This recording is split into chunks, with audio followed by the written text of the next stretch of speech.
afternoon to you. Thanks for clicking on to today's edition of the Long Range Discussion. Not only talking about Europe, but also the United States as well. We've got some interesting weather taking place over the course of this week. As well as Europe, we're looking at the warmest conditions since November, folks, probably across, anywhere from the Midlands southwards. Today, we've got wet, windy conditions, a pretty stiff southwesterly flow coming in off the Atlantic, ushering temperatures 9 to 13 degrees quite widely across the board today.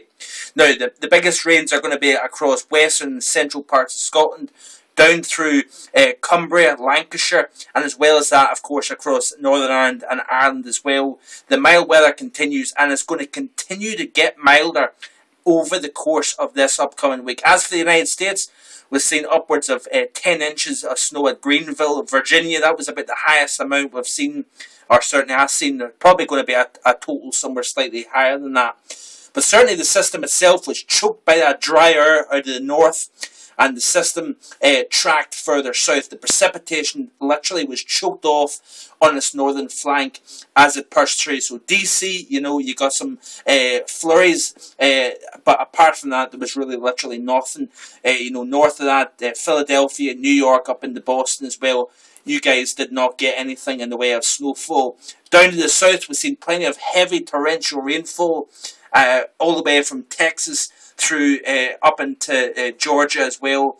Had quite stormy conditions over Louisiana as well. Over the course of this week, high pressure is going to build back in, but watch out over the Rocky Mountains. We've got another system developing. We're going to be seeing more snowfall, and that will work its way eastwards. On the backside of it, over the course of this upcoming weekend, we've got a pretty decent trough coming into the eastern United States, and that could bring in some pretty decent cold air. I'm going to quickly show you actually that off the ECMWF site. And I'll come to Europe in just a second here, folks. But if you notice here, this is looking at Thursday, the 23rd, my birthday. And it's that way we're going to be looking at a trough trying to dig its way into the central portion of the United States. But as I skip through, folks, and I'm going to just bring the camera over here to give you a better look.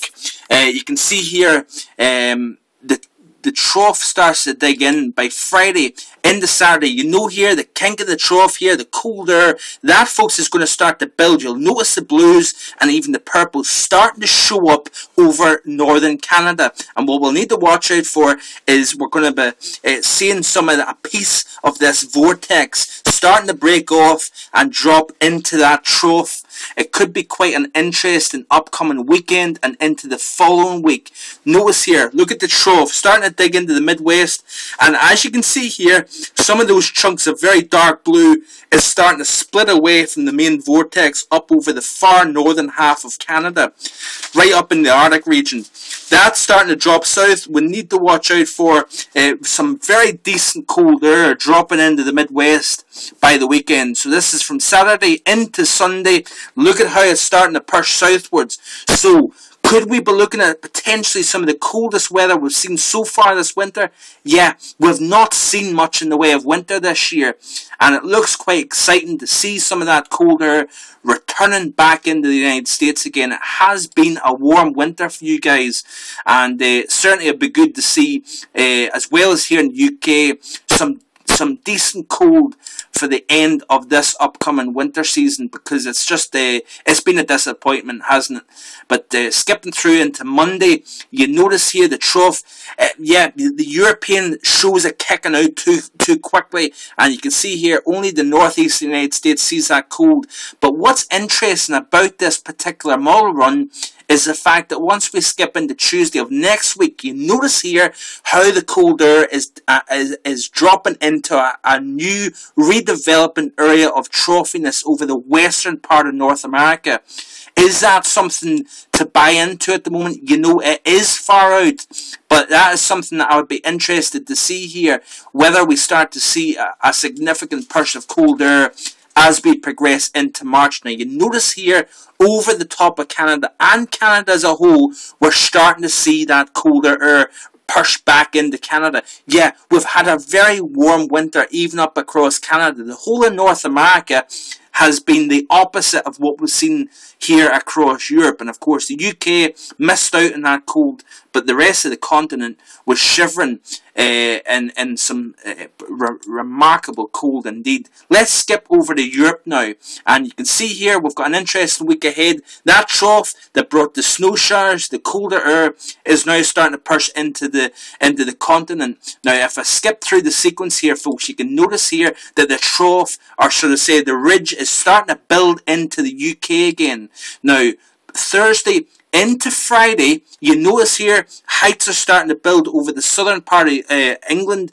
Now, the important thing to remember is here, folks, is that sun angle is much stronger now than it was a month ago. As well as that, you factor in a southwesterly flow. Surface chart off the GFS is showing an alignment of winds in a similar direction from the Azores here, the subtropical Azores, up into the central and southern part of England. Now, you stack those winds at the same direction, southwesterly, from top to bottom, and that can bring in and force very mild air across the southern part of England.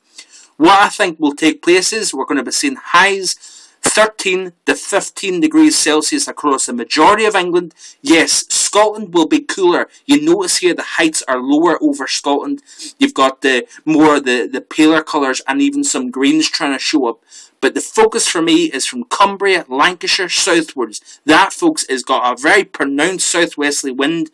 The jet stream as well will be focused just across the northern periphery of this ridge of high pressure.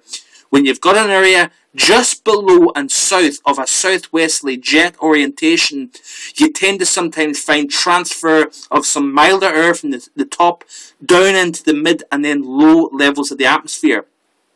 Also factor in, you've got some downslope, you've got some of the hills here across southern and central England.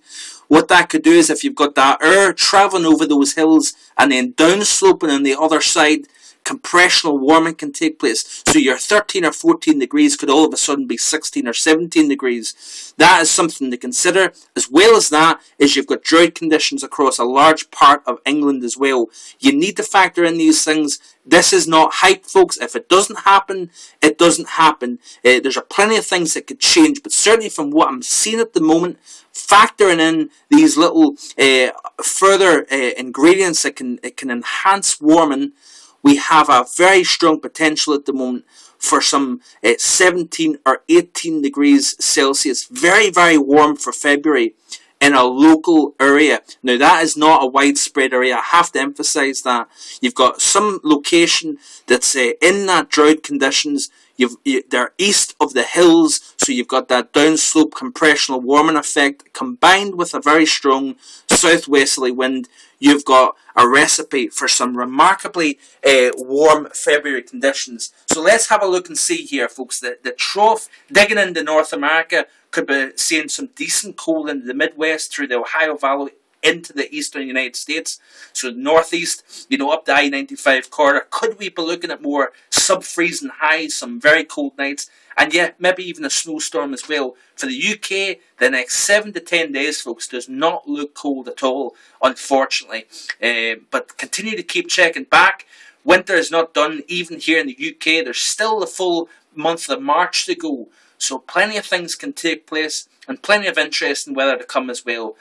Continue to keep checking back to Facebook, Twitter. I'll keep you up to date. And as well as that, onto first-hand weather as well.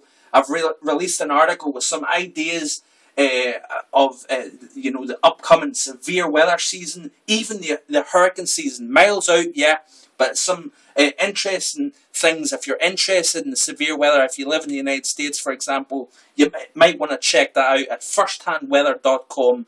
I'll keep you posted. Bye for now.